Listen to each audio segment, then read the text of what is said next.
L'éventail des personnes qui sont ici est assez large et croise assez largement mes expériences passées. Donc c'est l'occasion de vous remercier d'avoir répondu à mon invitation.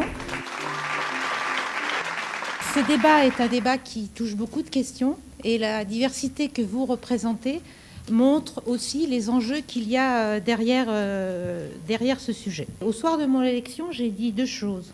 D'une part, que je voulais rester une militante, celle que j'ai toujours été, et que je voulais porter au Parlement européen les combats qui ont toujours été les miens, ceux des droits de l'homme et de la citoyenneté, justement.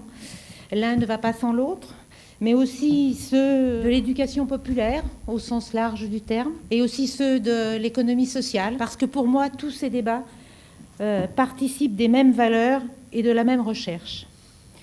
L'autre chose que j'ai dit, c'est que je voulais expérimenter, faire vivre une démocratie plus délibérative, plus apte à créer des ponts entre la démocratie représentative, tant décriée actuellement, et la démocratie participative, terme qui a été quelque peu galvaudé, notamment lors de la dernière élection présidentielle. Pour moi, il s'agit de faire vivre ce mandat européen, d'en rendre compte, mais aussi de réconcilier les citoyens avec l'idée européenne, de leur montrer que l'on peut agir en Europe pour faire avancer l'idée d'une autre Europe, une Europe qui ne soit pas seulement soucieuse des intérêts économiques et même des intérêts financiers, mais qui se préoccupe des hommes et des femmes qui vivent sur son territoire. Dans ce cadre, la question de la citoyenneté m'a paru être la question première, et c'est pourquoi j'ai souhaité en faire la thématique de la réunion de ce soir.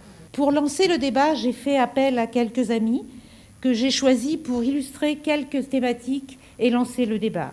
Jean-Michel Duconte est un professeur de sciences politiques qui a beaucoup travaillé sur les questions de la citoyenneté. Il est aussi président de la Ligue de l'enseignement, dont je suis encore administratrice.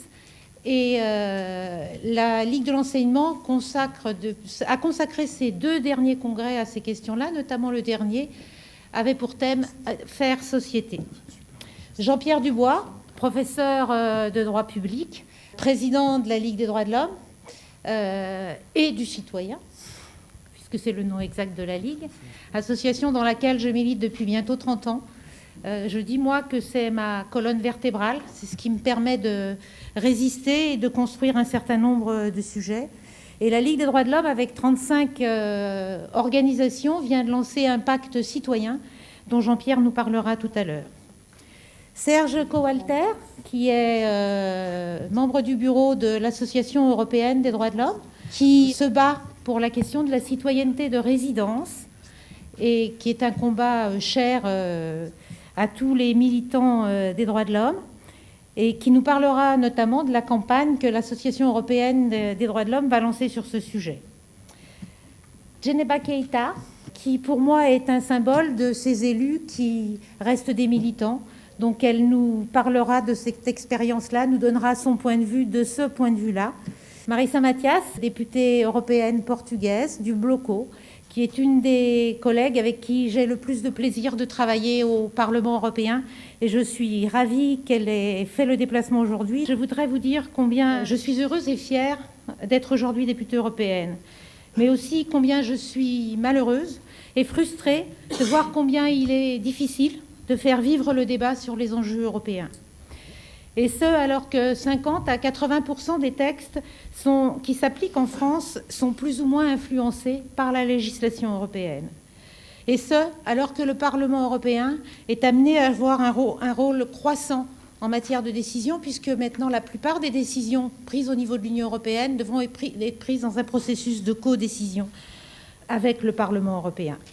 Je pense donc que construire la citoyenneté européenne, faire vivre le débat sur les questions européennes est un enjeu essentiel.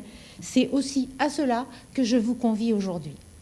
Et puis je vais donner la parole à Sylvie Jean, à mon amie Sylvie Jean, qui me fait le plaisir d'animer la soirée de ce soir. Je vous dis encore un grand merci et puis je reprendrai la parole en fin de séance. Merci Marie-Christine. Pour organiser cet échange, voilà ce que je vous propose. Elle a ses invités, donc on va leur donner la parole. on leur a demandé un peu de planter le décor, si je puis dire, chacun avec leur sensibilité et leur engagement, leur souci à propos de citoyenneté et leurs propositions, parce que ça va venir tout de suite dans le débat. Jean-Pierre, je te donne la parole. C'est autour de cette idée de citoyenneté que nous sommes, je crois, réunis ici, ce qui est un véritable plaisir. Je ne le dis pas seulement à titre personnel, je le dis au nom de la Ligue des droits de l'homme. La citoyenneté, pour nous, c'est un concept absolument fondateur. La Ligue des droits de l'homme a été fondée il y a 112 ans, autour de l'idée que pour lutter contre la raison d'État, contre la justice militaire d'exception, contre l'antisémitisme, pour lutter pour la justice, il ne suffisait pas de faire confiance aux tribunaux. Et jamais Alfred Dreyfus n'aurait obtenu justice si, à côté des démarches judiciaires qui avaient été entreprises, on n'avait pas fondé un mouvement de citoyens pour faire triompher le droit face au nationalisme d'État. Eh bien, finalement, cette idée-là, elle ne nous a jamais quittés. Et c'est vrai, Sylvie le rappelait tout à l'heure, non, c'est Marie-Christine, pardon, le nom complet, c'est Ligue française pour la défense des droits de l'homme et du citoyen.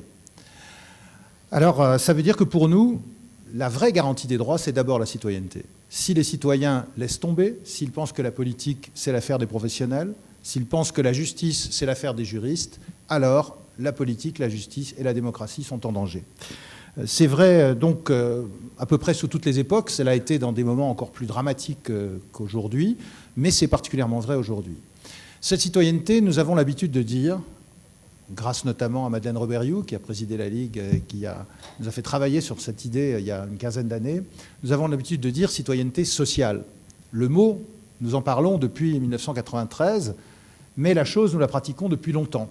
C'est un de mes lointains prédécesseurs qui, au moment, d'ailleurs il y a à peu près un siècle, au moment où les ouvriers, les instituteurs se battaient déjà pour leur retraite, en 1903-1904, a fait siéger le comité central de la Ligue des droits de l'homme dans une usine en grève, alors que les grévistes occupaient les locaux de manière illégale, c'était volontaire, et a engagé la Ligue des droits de l'homme sur la défense des droits sociaux, au motif qu'on ne pouvait pas séparer les droits. Cette idée de l'indivisibilité des libertés, des droits de tous, des droits politiques et des droits sociaux, nous continuons à la défendre. Et pour nous, citoyenneté sociale, ça veut dire ça, que les droits sont indivisibles, que donc on ne peut pas tolérer dans une démocratie qui prétend reposer sur le suffrage universel, sur l'égalité politique, on ne peut pas tolérer qu'il n'y ait pas égalité réelle sur les droits sociaux fondamentaux. Ça veut aussi dire que la citoyenneté, c'est partout. Ce n'est pas seulement le citoyen dans son bureau de vote, le citoyen qui vote ou qui pétitionne, c'est aussi la citoyenneté dans les services publics, dans les collectivités locales et dans les entreprises. Traiter les travailleurs comme des citoyens, ça fait partie du programme. C'est donc une démarche que nous voulons être un peu ambitieuse. Et puis, la citoyenneté, pour nous, c'est une idée universelle. Nous défendons l'idée d'un droit fondamental, universel à la citoyenneté. C'est-à-dire d'un droit qui n'est pas octroyé. Dans une démocratie, ce ne sont pas les gouvernants qui décident qui est citoyen. Ce sont les citoyens qui décident qui est gouvernant. Donc la citoyenneté, ce n'est pas un statut.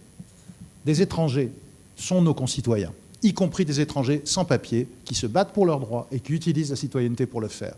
De la même façon que les travailleurs sans papier, je pense notamment aux grévistes qui ont gagné et qui doivent maintenant faire appliquer leur victoire, ces travailleurs sans papier sont des travailleurs aux côtés des autres. Et de la même façon, pour nous, la citoyenneté de résidence, c'est un objectif pour lequel nous nous battons. C'est d'autant plus évident, puisque nous sommes ici dans une perspective européenne, qu'il y a une discrimination inacceptable depuis maintenant 18 ans dans ce pays. C'est que les étrangers des anciens pays coloniaux, parce que c'est quand même un peu coïncident, de l'Union européenne, ont le droit à la citoyenneté aux élections locales et européennes, alors que d'autres, même s'ils sont là depuis 20 ans, 30 ans, si leurs enfants votent, si leurs petits-enfants votent, se voient refuser ce droit. C'est une discrimination inacceptable. Mais j'insiste, ça va au-delà de notre campagne votation citoyenne pour le droit de vote des étrangers aux élections locales, de tous les étrangers. C'est d'actualité ces jours-ci. C'est plus profond, c'est plus large. Sur cette terre, tous les êtres humains doivent être traités comme des citoyens, là où ils résident, durablement. Pour nous, c'est un élément du combat pour la démocratie à l'époque de la mondialisation. Voilà, ça c'est sur la question de la citoyenneté. Je prends encore 2-3 minutes, si la présidente m'y autorise, pour dire que finalement, tout ce que nous affrontons en ce moment, les crises que nous affrontons, posent sans arrêt cette question de la citoyenneté. Parce que ces crises, ce n'est pas seulement la crise financière, ce n'est pas seulement la crise économique, c'est évidemment une crise sociale, parce que finalement, ceux qui doivent payer, que ce soit en Grèce, en Irlande, au Portugal et demain en France, ce seront les travailleurs, alors que cette crise est fondamentalement une crise de l'avidité financière et une crise de la sous-rémunération du travail. Et donc finalement, ce sont les victimes de la crise financière à qui on demande de solder les comptes. Donc nous sommes dans une crise qui, de financière, devient sociale un peu plus chaque jour. Je pense que c'est assez évident pour que je n'y insiste pas. Mais c'est aussi une crise démocratique. C'est aussi une crise politique au sens fort du terme, parce que c'est la crise d'une illégitimité. C'est une crise qui a été déclenchée et qui se développe à partir de décisions qui n'ont jamais été approuvées par les citoyens. Ces décisions sont prises par des instances qui sont hors de contrôle citoyen la plupart du temps, que ce soit la Banque centrale européenne ou d'autres gouvernants internationaux. Et même lorsque les gouvernants nationaux interviennent, jamais ils n'ont obtenu mandat de faire ce qu'ils font en ce moment dans les pays qui sont victimes les uns après les autres de la crise. Donc il y a une question de démocratie qui est posée de manière majeure, et nos amis du Parlement européen le savent bien, et celles qui sont à la tribune le savent mieux que leurs collègues, me semble-t-il. Et particulièrement en France, nous sortons d'un mouvement extraordinaire, d'un mouvement qui a duré des mois et des mois, à un niveau qualitatif remarquable, où il y a eu à la fois une unité syndicale extrêmement large et durable, avec une plateforme revendicative beaucoup plus élaborée que dans des mouvements antérieurs. Ce mouvement a été soutenu par l'immense majorité de la population. Toutes les enquêtes d'opinion en ont attesté. Il y a eu des millions de personnes qui ont manifesté et qui ont fait grève. Tout cela s'est heurté à une réalité que nous connaissons bien, c'est que la loi qui a été formellement votée par le Parlement avait été décidée par un homme seul au mois de juin à l'Élysée, qui avait décidé une fois pour toutes que ce serait 65 ans et 67 ans, le reste relevant des fioritures qu'on a laissées comme des miettes aux parlementaires. C'est-à-dire que nous sommes aussi sur ce terrain-là, sur le terrain d'un mouvement social, face à une véritable crise démocratique qui est ancienne, qui date des évolutions de la Ve République, mais qui est aujourd'hui poussée à son paroxysme. J'ai l'habitude de dire qu'en dehors de la Biélorussie, il n'y a aucun autre pays européen où un homme seul peut d'avance dire « ce que je veux sera loi dans 3 mois ». Et ça nous pose quand même un problème majeur qu'il faut, je crois, que nous traitions. Donc voilà, crise civique, crise démocratique, et le mouvement social rejoint là des préoccupations qui sont celles de la citoyenneté, non seulement sociale, mais aussi politique. Et c'est évidemment la même chose de l'autre mouvement qui a occupé notre automne, ce mouvement de protestation contre ce que nous avons appelé la politique du pilori, des centaines d'organisations, des centaines de milliers de manifestants, là aussi, pour refuser quoi? Pour refuser la xénophobie d'État, l'ethnicisation, la discrimination ethnique contre les Roms, mais aussi la distinction entre Français de souche et Français de papier, mais aussi l'idée qu'il faudrait que les gamins qui sont nés de parents étrangers montrent leur casier judiciaire pour devenir citoyens, c'est-à-dire tout simplement une agression directe contre les bases citoyennes de la démocratie. Je dis ça juste pour montrer que ce que nous appelons citoyenneté sociale, le lien entre les droits politiques et les droits sociaux, c'est pas seulement une question de théorie, c'est quelque chose qu'on vit tous les jours dans les luttes. Et c'est ce que nous allons faire vivre, ce sera ma conclusion, je te rassure, c'est ce que nous allons essayer de faire vivre, si nous le pouvons, à travers une proposition qui nous tient à cœur et qui nous occupe énormément à la Ligue des droits de l'homme. Nous avons lancé il y a 1 an une campagne que nous avons appelée « Urgence pour les libertés, urgence pour les droits », avec une idée très simple. Nous critiquons beaucoup, nous alertons sur les régressions des droits et libertés depuis des années. Nous voulons aussi être propositionnels, nous voulons aussi dégager des alternatives, nous voulons aussi montrer que tout cela n'est pas inévitable. Vous savez, la fameuse formule de Margaret Thatcher, « Tina, there is no alternative ». Eh bien, nous voulons montrer qu'il y a des alternatives. Notre rôle n'est pas de faire des programmes, nous ne nous prenons pas pour des partis politiques, mais nous avons, en tant que défenseurs des droits, des propositions alternatives à faire avancer. Nous avons dit cela au nom de la Ligue des droits de l'homme depuis à peu près 1 an, et depuis quelques mois, nous avons commencé à discuter avec nos grands partenaires associatifs et syndicaux, et nous avons abouti à une démarche qu'on a lancée il y a quelques semaines, qui s'appelle le Pacte pour les droits et la citoyenneté.